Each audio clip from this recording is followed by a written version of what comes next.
నాగార్జున సాగర్ ప్రాజెక్టుకు వరద తాకిడి కొనసాగుతోంది. ప్రాజెక్టు క్రస్ట్ గేట్లను నీటి మట్టం తాకింది. ఈ ఏడాది నెల రోజుల ముందుగానే వరద తాకిడి ప్రారంభమైంది. ఇదే వరద కొనసాగితే వారం రోజుల్లో పూర్తి స్థాయికి సాగర్ నీటి మట్టం చేరుకుంటుందని అధికారులు తెలిపారు. సాగర్ పూర్తి స్థాయి నీటి మట్టం 590 కాగా ప్రస్తుతం 546 అడుగులకు చేరుకొని క్రస్ట్ గేట్లకు నీటి మట్టం తాకింది.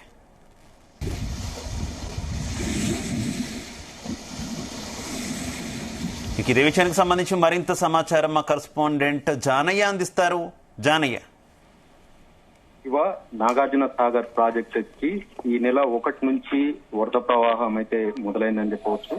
ముందుగా 1వ తారీఖు నుంచి మొదలైనటువంటి 50,000 క్యూసెక్లకు పైగా మొదలైనటువంటి వరద ప్రవాహం ప్రస్తుతం 1,24,800 క్యూసెక్కులు వరద నీరు అయితే నాగార్జున సాగర్ ప్రాజెక్టుకు చేరుతుంది. దీంతో నాగార్జున సాగర్ పూర్తి స్థాయి నీటి మట్టం 590 అడుగులకు గాను ప్రస్తుతం 545.30 అడుగులకు చేరుకోవడం జరిగింది. ఇక నీటి నిల్వ సామర్థ్యానికి వస్తే మాత్రం ఇటు 312 టీఎంసీల సామర్థ్యం ఉన్నటువంటి నాగార్జున సాగర్ ప్రాజెక్టులోకి ప్రస్తుతం 199 టీఎంసీలకు చేరుకోవడం జరిగింది. అయితే నెల రోజుల క్రితం నాగార్జున సాగర్ ప్రాజెక్టులో 514 అడుగుల నీటి మట్టం ఉండడం జరిగింది. 514 అడుగుల నీటి మట్టం గాను 139 టీఎంసీలు మాత్రమే నాగార్జున సాగర్ ప్రాజెక్టులో ఉంది. అయితే ఈ నాగార్జున సాగర్ ప్రాజెక్టుకు మొదటగా శ్రీశైలం నుంచి పవర్ జనరేటర్ విద్యుత్ ఉత్పాదన ద్వారా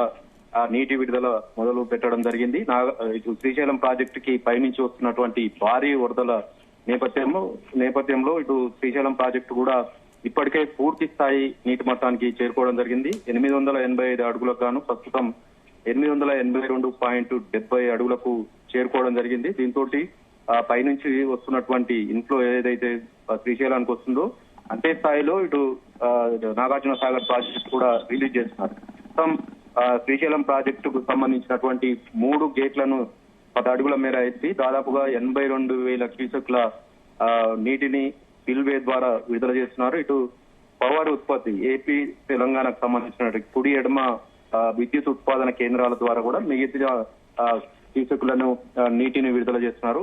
ఇప్పటికే నాగార్జున సాగర్ ప్రాజెక్టులోకి వరద ప్రవాహం గంటకు పెరుగుతున్న నేపథ్యంలో రోజు 24 గంటల్లో దాదాపుగా 5 అడుగుల నుంచి 6 అడుగులకు నీటి మట్టం పెరుగుతూ వస్తుంది. దీంతో ఈ రోజు నాగార్జున సాగర్ ప్రాజెక్టుకు వస్తున్నటువంటి భారీ వరదతోటి క్రస్ట్ గేట్ల కిందికి ఉన్నటువంటి వరద ప్రవాహం ప్రస్తుతం నాగార్జున సాగర్ క్రస్ట్ గేట్లకు కూడా తాకడం జరిగింది. అయితే నాగార్జున సాగర్ ప్రాజెక్టు నుంచి ఇటు ఎస్ఎల్బిసి ఏఎంఆర్పి ద్వారా తాగునీటి అవసరాల కోసం అలాగే విద్యుత్ ఉత్పాదన ద్వారా మరో 4,000 క్యూసెక్ల నీటిని వినియోగిస్తున్నారు.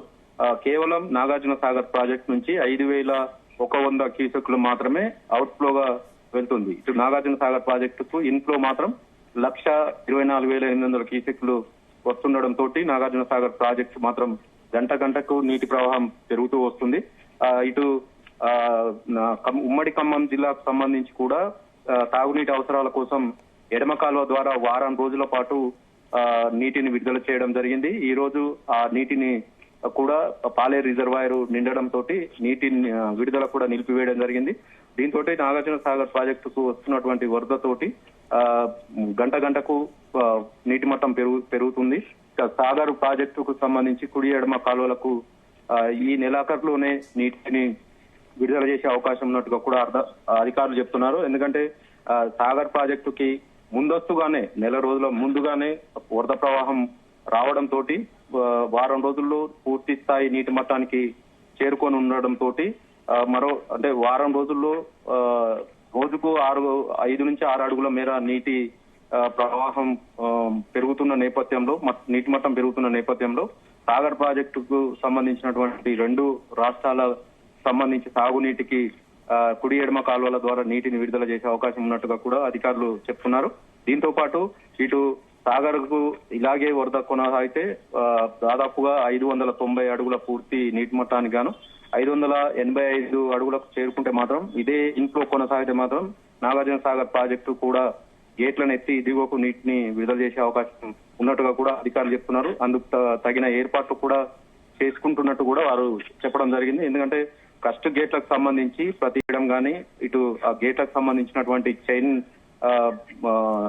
గేట్లకు ఉండేటువంటి చైన్ పరిస్థితి ఎలా ఉందనే దాన్ని కూడా ట్రయల్ వేయడం జరిగింది. గ్రీసింగ్ కూడా పూర్తి చేయడం జరిగింది. దీంతో ఇటు ప్రస్తుతం క్రస్ట్ గేట్లను తాకినటువంటి వరద మరో ఏదైతే 40 అడుగులకు చేరుకుంటే మాత్రం నాగార్జున సాగర్ ప్రాజెక్టు గేట్లను కూడా ఎత్తే అవకాశం ఉందనేది అధికారులు చెప్తున్నారు. ఇక ముందస్తుగానే సాగర్ ప్రాజెక్టుకి వరద రావడంతో రైతులైతే హర్షం వ్యక్తం చేస్తున్నారు. నారుమల్లు కూడా సిద్ధం చేసుకుంటున్నారు. నీటిని విడుదల చేస్తే మాత్రం ఈసారి సాగు కూడా ముందస్తుగానే మొదలు పెట్టేందుకు సిద్ధమవుతున్నట్టుగా కూడా రైతులు చెప్తున్నారు. ఎప్పుడైనా కానీ ఈ ఖరీఫ్ సీజన్ సంబంధించి ఆగస్టు మొదటి వారంలో సాగునీటికి 2 కాలువలకు నీటిని విడుదల చేస్తారు. కానీ ఈసారి ముందస్తుగానే వరద రావడం వచ్చిన నేపథ్యంలో ఇటు 2 కాలువలకు ఈ జూలై చివరి వారంలోనే నీటిని విడుదల చేసే అవకాశం ఉన్నట్టుగా కూడా అధికారులు చెప్తున్నారు. మొత్తానికైతే నాగార్జున సాగర్ ప్రాజెక్టుకు సంబంధించి మాత్రం ఇప్పటికీ నెల రోజుల్లో వ్యవధిలోనే దాదాపుగా 60 టీఎంసీల ఈ రోజు వరకు 60 టీఎంసీల నీరు వచ్చి చేరడం 1,24,800 క్యూసెక్కులు వస్తున్న నేపథ్యంలో మరో 5-6 రోజుల్లోనే పూర్తి స్థాయి నీటి మట్టానికి చేరుకునే అవకాశం ఉంది. ఇటు ఎగువ ప్రాంతాల్లో కురుస్తున్నటువంటి భారీ వర్షాల నేపథ్యంలో ఎగువన ఉన్నటువంటి ఆల్మట్టి, నారాయణపూర్, జూరాల, శ్రీశైలం ప్రాజెక్టులు నిండుకుండలా మారి జలకలను సంతరించుకోవడం జరిగింది. ఇప్పుడు ఆ ఎగువ ప్రాంతాలకు ఎంత ప్రవాహం వచ్చినా గానీ అది నాగార్జున సాగర్ ప్రాజెక్టుకు చేరే విధంగానే ప్రాజెక్టులు నుంచి నీటిని విడుదల చేసే అవకాశం ఉంది. ఎందుకంటే అవి ఇప్పటికే నిండి ఉన్నాయి కాబట్టి ఖచ్చితంగా ఆ వరద వస్తే మాత్రం కిందికి వదిలే అవకాశం ఉండడంతో నాగార్జున సాగర్ ప్రాజెక్టు కూడా పూర్తి స్థాయి నీటి మట్టానికి చేరుకుంటుంది. 2 పంటలకు ఈసారి సాగునీటిని విడుదల చేసేందుకు కూడా సరిపడా నీరు వచ్చే అవకాశం ఉన్నట్టుగా కూడా అధికారులు ఇప్పటికే తెలపడం జరిగింది. మరోవైపు ఇటు శ్రీశైలం ప్రాజెక్టు నుంచి 3 క్రస్ట్ గేట్లను ఎత్తడంతో పాటు ఇటు విద్యుత్ ఉత్పాదన తోటి కూడా మొత్తం 1,24,000 క్యూసెక్కులు అయితే నాగార్జున సాగర్ ప్రాజెక్టుకు నీటి వరద వస్తుంది. మొత్తానికైతే నాగార్జున సాగర్ ప్రాజెక్టు మరో వారం రోజుల లోపే పూర్తి స్థాయి నీటి మట్టానికి చేరుకునే అవకాశం ఉన్నట్టుగా కూడా అధికారులు చెప్తున్నారు. Shiva. Right, okay, thank you Janaiah.